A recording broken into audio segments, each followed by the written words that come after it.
lamps, giraffes, pillows, platypuses, horses, cows, etc. So why is it such a big deal? Because we make it to be. I like to answer my own questions. Isn't that right? Yes.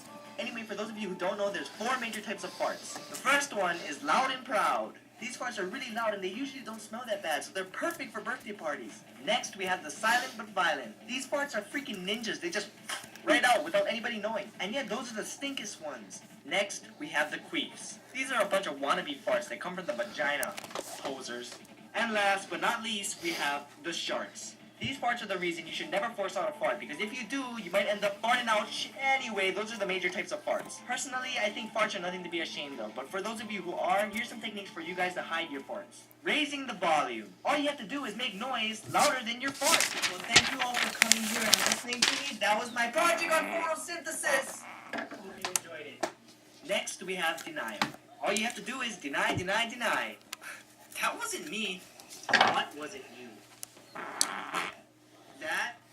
And last, we have the blame. Just blame it on someone else. I think it was you. What? These techniques are so good that even celebrities use them. Crack that soldier boy. That's all we have for the chorus. What goes next?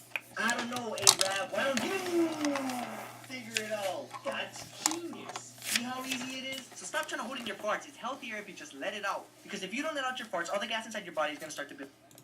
Part 2 is coming up tomorrow. Bye. Part 3. What?